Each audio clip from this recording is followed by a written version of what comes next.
अब तक आपने देखा कि ढाबे का मालिक गुलशन गरीब साक्षी और उसके परिवार के पास आता है और उन्हें खाना देकर वहां से चला जाता है। तभी खाना खाते ही साक्षी, प्रेम, सरला, आलोक चारों बेहोश हो जाते हैं और तभी उस तूफानी बारिश में एक काली चादर ओढ़े एक आदमी साक्षी के घर में आता है और बेहोश साक्षी को उठाकर वहां से लेकर चला जाता है और प्रेम और बच्चे दोनों बेहोश थे। अगले दिन सवेरे प्रेम, सरला, आलोक तीनों की आंख खुलती है तो घर में साक्षी नहीं थी। पिताजी, माँ कहाँ चली गई? शायद ढाबे पर गई होगी। चलो हम उसे वहीं पर देख कर आते हैं। प्रेम अपने बच्चों के साथ गुलशन के ढाबे पर जाता है। गुलशन काउंटर पर बैठा हुआ था। आओ आओ प्रेम, साक्षी कहाँ है? वो अब तक ढाबे पर क्यों नहीं आई? क्या साक्षी यहाँ नहीं आई? पर वो तो घर पर नहीं है। मैं तो सवेरे से साक्षी जी की राह देख रहा हूँ। कमाल है, फिर अचानक साक्षी बिना बताए कहाँ चली गई? साक्षी के अचानक लापता होने से प्रेम और बच्चे परेशान होने लगते हैं। साक्षी जी किसी काम से गई होंगी, तुम घर जाओ, साक्षी जी आ जाएंगी। तुम्हारी तबीयत पहले ही ठीक नहीं है। हाँ पिताजी, माँ आ जाएगी, आप घर चलिए। प्रेम अपने घर चला जाता है। करीब 1 घंटा बीत जाता है पर साक्षी अब तक घर नहीं आई थी। आखिर वो कौन था जो साक्षी को ले गया था? क्या साक्षी किसी मुसीबत में फंस गई है? देखते ही देखते शाम हो जाती है पर अब तक साक्षी का कुछ पता नहीं चल पाया था। प्रेम और बच्चे पागलों की तरह साक्षी को शहर में तलाश करने लगते हैं। तभी तीनों गुलशन के ढाबे पर आते हैं। मालिक, साक्षी आई थी क्या? नहीं, साक्षी अचानक कहाँ चली गई? वही तो समझ में नहीं आ रहा मालिक कि साक्षी अचानक कहाँ गई। पिताजी, माँ क्यों नहीं आ रही है? रो मत बिटिया, तुम्हारी माँ आ जाएगी। प्रेम, तुम बैठो यहाँ कुर्सी पर। गुलशन प्रेम और उसके बच्चों को अपने ढाबे पर बिठाता है। कहाँ चली गई हो तुम साक्षी? तभी रात हो जाती है पर अब तक साक्षी का कुछ पता नहीं चल पाया था। प्रेम, अब तुम तीनों घर जाओ। हम कल सवेरे पुलिस थाने जाकर साक्षी की लापता होने की रिपोर्ट लिखवा कर आएंगे। प्रेम खूब रोने लगता है। तभी बच्चे प्रेम को घर ले जाते हैं तो घर आते ही प्रेम की तबीयत काफी ज्यादा खराब हो जाती है। वो जोर जोर से हांफने लगता है। ये देखकर उसके बच्चे घबरा जाते हैं। पिताजी, पिताजी क्या हो रहा है आपको? इधर गुलशन अपना ढाबा बंद कर देता है और अपनी जेब से मोबाइल निकालकर किसी को कॉल करता है। हाँ सुनो, एक चीज आई है हाथ। कहाँ हो तुम? उधर से कोई जवाब दे रहा था। हाँ, मैं लेकर आता हूँ। गुलशन कॉल कट कर देता है। तभी वो पास में अपने बड़े से घर जाता है। वाह वाह गुलशन, आज तो तू माला माल हो जाएगा। तभी गुलशन अपने घर में रखी एक बोरी का मुंह खोलता है तो उस बोरी के अंदर साक्षी बेहोश पड़ी थी।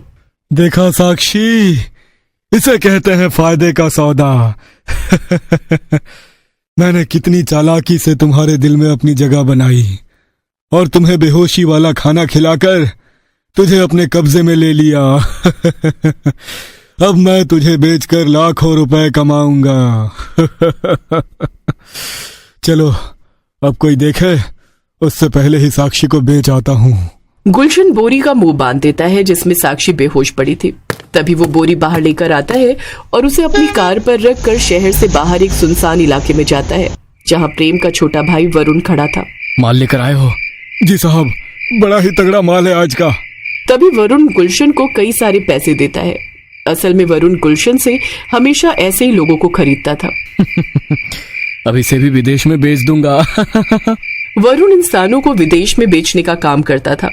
तभी वरुण जैसे ही बोरी का मुंह खोलता है तो उसके अंदर साक्षी को देखकर उसके होश उड़ जाते हैं। अरे भाभी! तभी साक्षी को होश आ जाता है। देवर जी, गुलशन मालिक, आप दोनों, मैं ये देवर जी? बेवकूफ, ये मेरी भाभी है। क्या? देवर जी, क्या है ये सब? आप लोग मुझे ये कहाँ ले आए? अब क्या करें? करे क्या? तूने तो मुझे बहुत बुरा फंसा दिया गुलशन। साफ साफ बताओ क्या चल रहा है ये? प्रेम जी और मेरे बच्चे कहाँ हैं? मैंने तुझे वरुण साहब को बेच दिया है। अब वरुण साहब तुझे विदेश में बेच देंगे। ये सुनकर साक्षी के होश उड़ जाते हैं। क्या? वरुण साहब, अब क्या करें? तभी साक्षी दोनों को धक्का देकर वहाँ से भाग जाती है। उसके पीछे वरुण और गुलशन दोनों भागने लगते हैं। अरे पकड़ उसे गुलशन, वरना हम दोनों बुरे फंस जाएंगे। साक्षी तेजी से भागी जा रही थी और वरुण गुलशन उसके पीछे भागे जा रहे थे। तभी एक तेज रफ्तार ट्रक आकर साक्षी को उड़ा देता है जिसके बाद साक्षी की वहीं मौत हो जाती है। ये देखकर वरुण और गुलशन के होश उड़ जाते हैं। अरे बाप रे, ये तो मर गई। निकल यहाँ से, और इस बारे में किसी को पता नहीं चलना चाहिए। दोनों वहां से भाग जाते हैं। साक्षी की लाश वहीं सड़क पर पड़ी थी। इधर वरुण घर आता है और अपने कमरे में जाकर बैठ जाता है। अब क्या करूं? वरुण गुलशन के साथ सालों से लोगों को बेचने का काम करता आ रहा था और इस बारे में अब तक किसी को खबर नहीं थी। बहरहाल सवेरा हो जाता है। जब प्रेम और उसके बच्चे पुलिस थाने आकर साक्षी के लापता होने की खबर लिखवाते हैं तो पुलिस को सड़क पर साक्षी की लाश मिलती है, जिसके बाद सब समझ रहे थे कि सड़क हादसे में साक्षी की मौत हो गई। अपनी पत्नी और मां की मौत देखकर प्रेम और उसके बच्चे खूब रोने लगते हैं। ऐसे ही 2 दिन यूं ही बीत जाते हैं।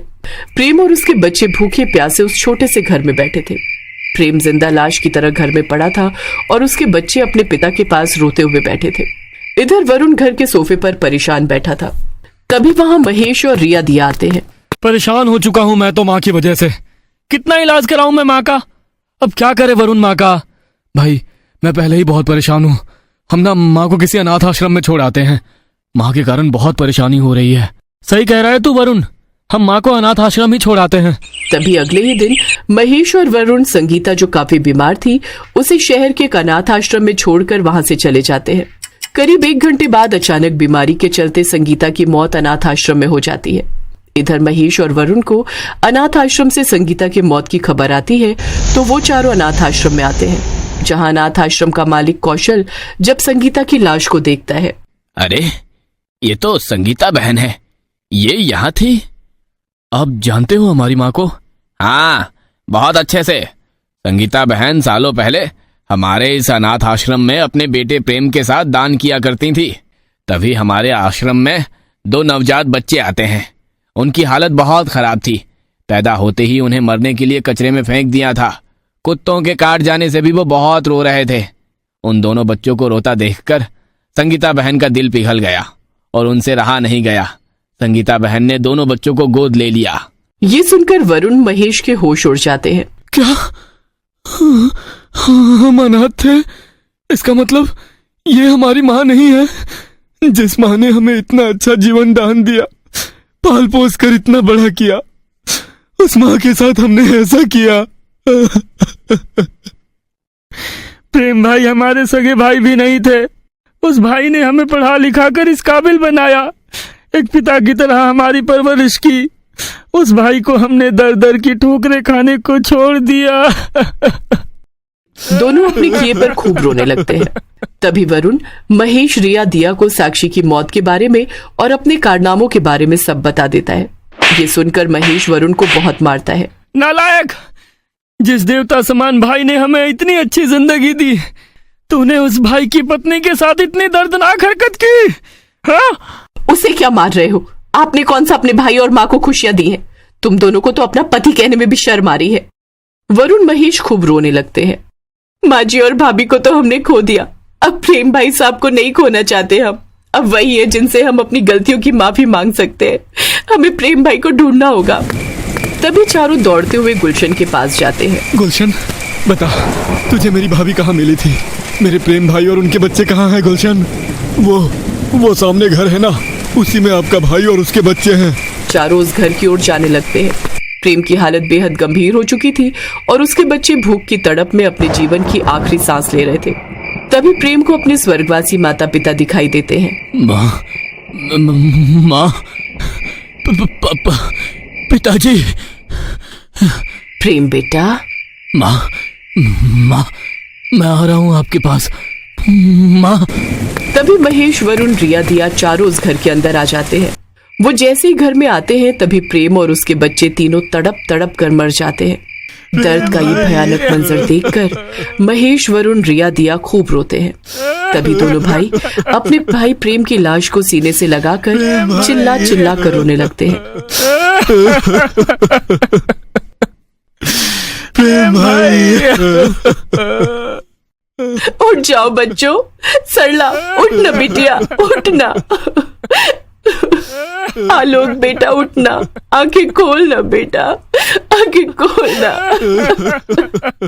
चारों प्रेम और उसके बच्चों को उठाने की बहुत कोशिश करते हैं, पर अब क्या फायदा जब भूख और लाचारी से तड़प तड़प कर एक हंसता खेलता परिवार खत्म हो गया। दोस्तों, हमें अपनों की कदर तब होती है जब वो हमारे पास नहीं होते।